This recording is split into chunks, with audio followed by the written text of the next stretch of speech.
열왕기하 6장. 예언자 수련생들이 엘리사에게 말하였다. 보십시오. 우리들이 예언자님을 모시고 살고 있는 이곳이 우리에게는 너무 좁습니다. 우리가 요단으로 가서 거기에서 들볶감을 각각 하나씩 가져다가 우리가 살 곳을 하나 마련하는 것이 좋겠습니다. 이 말을 듣고 엘리사는 그렇게 하는 것이 좋겠다고 대답하였다. 한 사람이 엘리사도 함께 가는 것이 좋겠다고 하니 엘리사도 같이 가겠다고 나서서 그들과 함께 갔다. 그들이 요단에 이르러 나무를 자르기 시작하였다. 그때 한 사람이 들볶감을 찍다가 도끼를 물에 빠뜨렸다. 그러자 그는 부르짖으며 아이고 선생님, 이것은 빌려온 도끼입니다. 하고 소리쳤다. 하나님의 사람이 물었다. 어디에 빠뜨렸느냐? 그가 그곳을 알려주니 엘리사가 나뭇가지를 하나 꺾어서 그곳에 던졌다. 그랬더니 도끼가 떠올랐다. 엘리사가 그것을 집어라 하고 말하니 그가 손을 내밀어 그 도끼를 건져내었다. 시리아 왕이 이스라엘과 전쟁을 하고 있던 무렵이다. 그가 신하들과 은밀하게 의논하며 이러이러한 곳에 진을 치자고 말하였다. 그러자 하나님의 사람이 이스라엘 왕에게 사람을 보내어 시리아 사람들이 거기에 진을 칠 곳이 이러이러한 지역이니 그곳으로 지나가는 것은 삼가라고 말하였다. 이러한 전가를 받은 이스라엘 왕은 하나님의 사람이 자신에게 말한 그곳에 사람을 보내어 그곳을 엄하게 경계하도록 하였다. 그와 같이 경계한 일이 한두 번이 아니었다. 이 일 때문에 시리아 왕은 화가 머리끝까지 나서 신하들을 불러 모아 추궁하였다. 우리 가운데서 이스라엘 왕과 내통하는 자가 없고서야 어찌 이런 일이 있을 수 있단 말이냐. 신하 가운데서 한 사람이 말하였다. 높으신 임금님, 그런 것이 아닙니다. 이스라엘에는 엘리사라는 예언자가 있어서 임금님께서 침실에서 은밀히 하시는 말씀까지도 다 알아서 일일이 이스라엘 왕에게 알려줍니다. 시리아 왕이 말하였다. 그가 어디 있는지 가서 찾아보아라. 내가 사람을 보내어 그를 붙잡을 것이다. 어떤 사람이 그 예언자가 도단에 있다고 왕에게 보고하였다.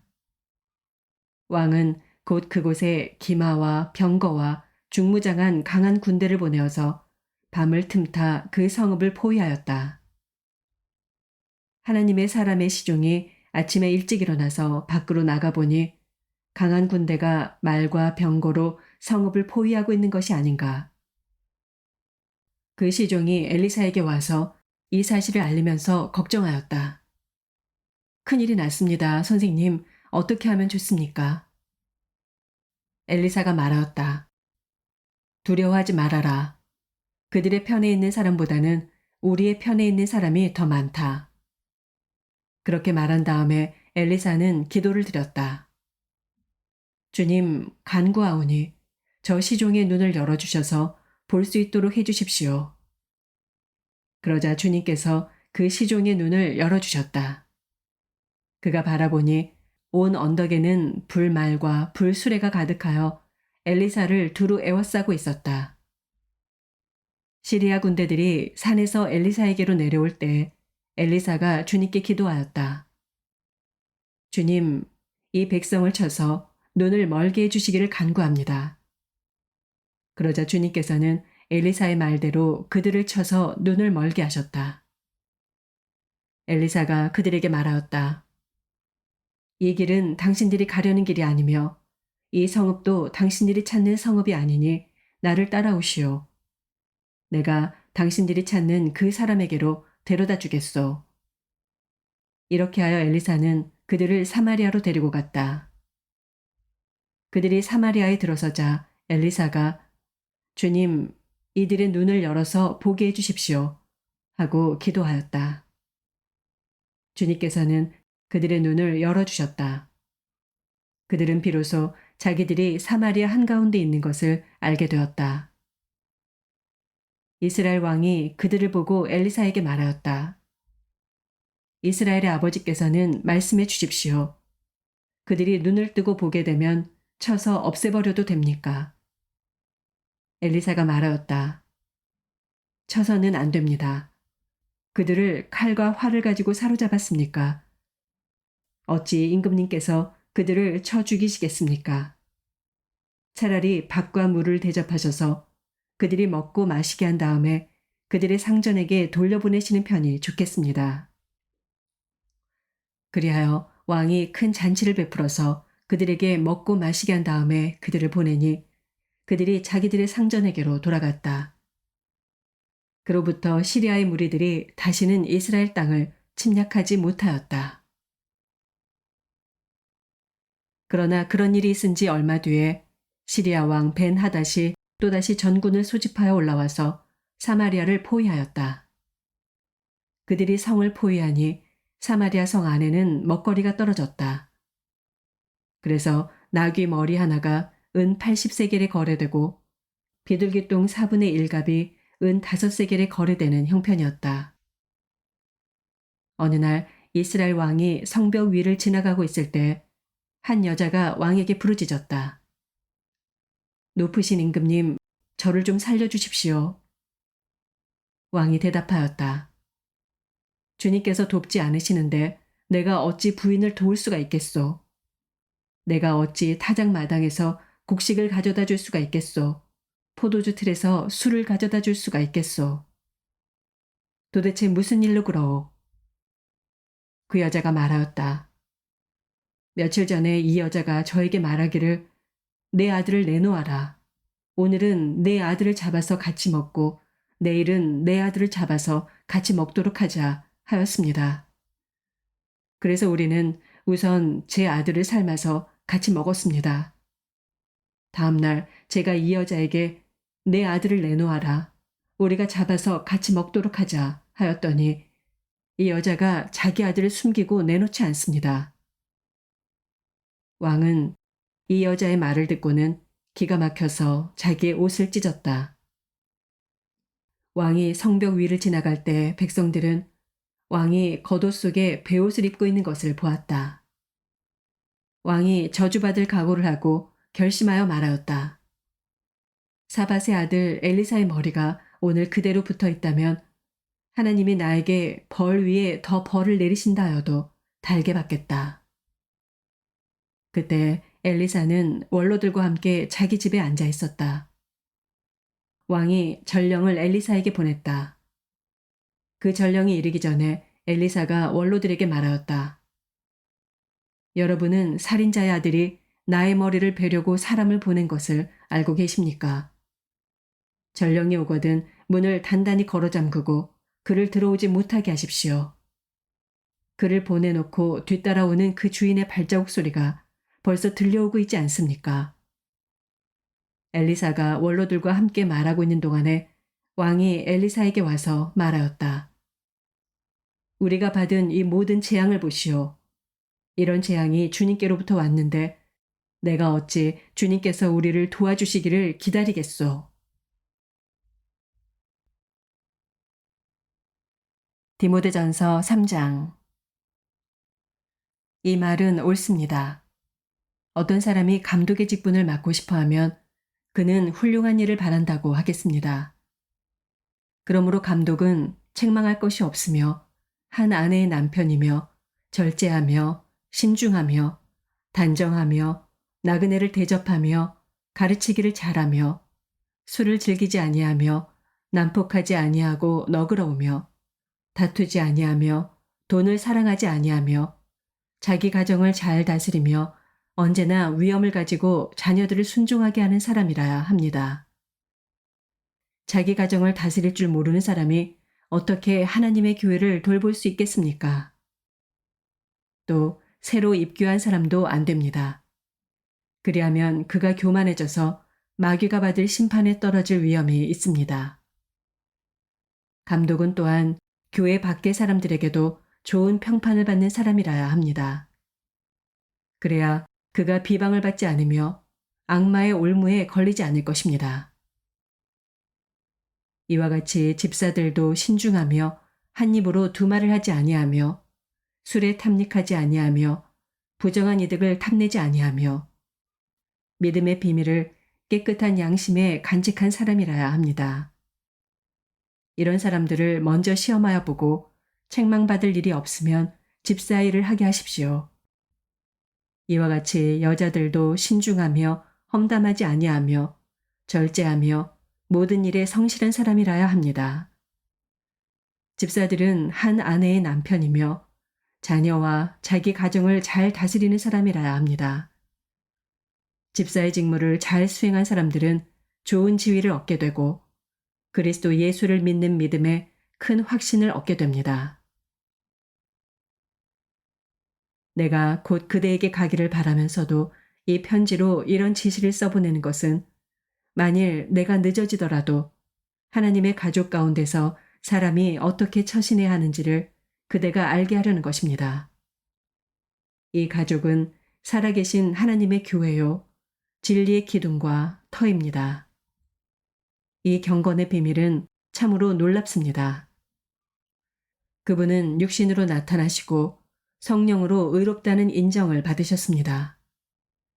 천사들에게 보이시고 만국에 전파되셨습니다. 세상이 그분을 믿었고 그분은 영광에 쌓여 들려 올라가셨습니다. 다니엘서 10장.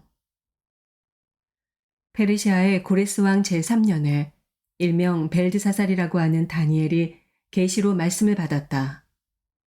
그 말씀은 참된 것이었는데 환상을 보는 가운데 심한 고생 끝에 겨우 그 뜻을 깨달았다. 그때 나 다니엘은 새 일해 동안 고행하였다. 새 일해 내내 좋은 음식을 삼가고 고기와 포도주도 입에 대지 않았으며 몸에 기름을 전혀 바르지 않았다. 첫째 달 29날에 나는 큰 강 티그리스 강둑에 와 있었다. 그때 내가 눈을 떠서 보니 한 사람이 모시옷을 입고 우바스의 금으로 만든 띠로 허리를 동이고 있었다.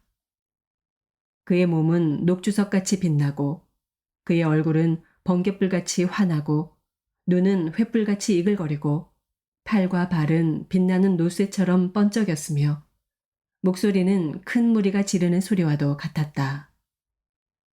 나 다니엘만 이 환상을 보고 나와 같이 있는 다른 사람들은 그 환상을 보지 못하였다. 그들은 두려워하며 도망쳐서 숨었으므로 나 혼자만 남아서 그 큰 환상을 보았다. 그때 나는 힘이 빠지고 얼굴이 죽은 것처럼 변하였으며 힘을 쓸 수 없었다. 나는 그가 말하는 소리를 들었는데 그의 말소리를 들었을 때에 나는 정신을 잃고 땅에 쓰러졌다. 그런데 갑자기 한 손이 나를 어루만지면서 떨리는 손과 무릎을 일으켰다. 그가 내게 말하였다. 하나님께 큰 사랑을 받은 사람 다니엘아. 이제 내가 네게 하는 말을 주의해서 들어라. 너는 일어서라. 지금 나를 네게로 보내셔서 이렇게 왔다. 그가 내게 이 말을 할 때에 나는 일어섰으나 여전히 떨렸다. 그가 내게 말하였다. 다니엘아, 두려워하지 말아라.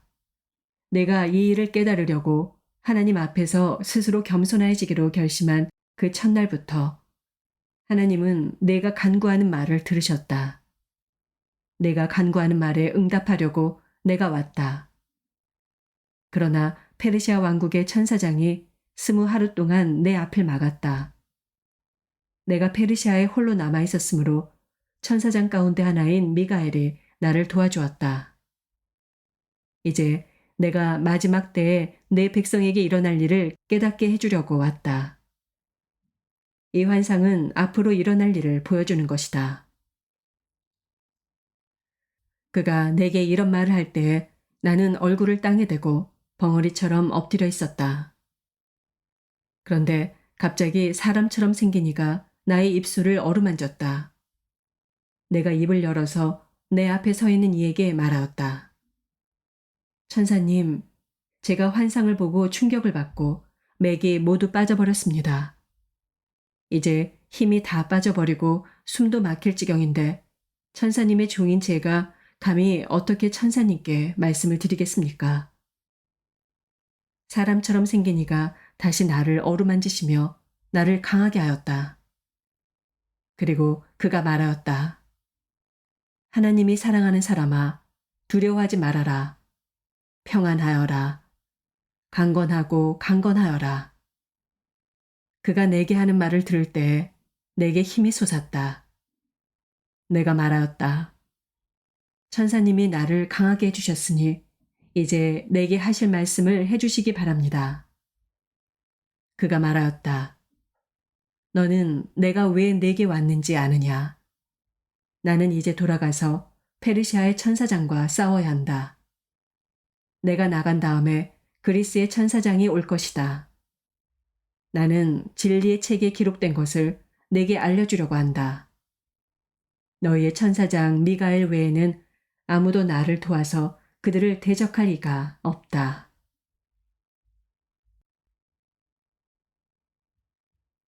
시편 119편. 그 행실이 온전하고 주님의 법대로 사는 사람은 복이 있다. 주님의 증거를 지키며 온 마음을 기울여서 주님을 찾는 사람은 복이 있다. 진실로 이런 사람들은 불의를 행하지 않고 주님께서 가르치신 길을 따라 사는 사람이다. 주님께서는 우리에게 주님의 법도를 주시고 성실하게 지키라고 명령하셨습니다. 내가 주님의 율례들을 성실하게 지킬 수 있도록 내 길을 탄탄하게 하셔서 흔들리는 일이 없게 해 주십시오. 내가 주님의 모든 계명들을 낱낱이 마음에 새기면 내가 부끄러움을 당할 일이 없을 것입니다. 내가 주님의 의로운 판단을 배울 때 정직한 마음으로 주님께 감사하겠습니다. 주님의 율례들을 지킬 것이니 나를 아주 버리지 말아 주십시오. 젊은이가 어떻게 해야 그 인생을 깨끗하게 살 수 있겠습니까? 주님의 말씀을 지키는 길, 그 길뿐입니다. 내가 온 마음을 다하여 주님을 찾습니다. 주님의 계명에서 벗어나지 않게 하여 주십시오. 내가 주님께 범죄하지 않으려고 주님의 말씀을 내 마음속에 깊이 간직합니다. 찬송을 받으실 주님, 주님의 율례를 나에게 가르쳐 주십시오. 주님의 입으로 말씀하신 그 모든 규례들을 내 입술이 큰 소리로 반복하겠습니다. 주님의 교훈을 따르는 이 기쁨은 큰 재산을 가지는 것보다 더 큽니다. 나는 주님의 법을 묵상하며 주님의 길을 따라가겠습니다. 주님의 율례를 기뻐하며 주님의 말씀을 잊지 않겠습니다. 주님의 종을 너그럽게 대해 주십시오. 그래야 내가 활력이 넘치게 살며 주님의 말씀을 지킬 수 있습니다. 내 눈을 열어주십시오. 그래야 내가 주님의 법 안에 있는 놀라운 진리를 볼 것입니다. 나는 땅 위를 잠시 동안 떠도는 나그네입니다. 주님의 계명을 나에게서 감추지 마십시오. 내 영혼이 주님의 율례들을 늘 사모하다가 쇠약해졌습니다. 주님께서는 오만한 자들을 책망하십니다. 그 저주받은 자들은 주님의 계명에서 이탈하는 자들입니다. 그들이 나를 멸시하지 못하게 해주십시오. 그들이 나를 비웃지 못하게 해주십시오. 나는 주님의 교훈을 잘 지켰습니다. 고관들이 모여 앉아서 나를 해롭게 할 음모를 꾸밉니다. 그러나 주님의 종은 오직 주님의 율례를 묵상하겠습니다. 주님의 증거가 나에게 기쁨을 주며 주님의 교훈이 나의 스승이 됩니다. 아멘.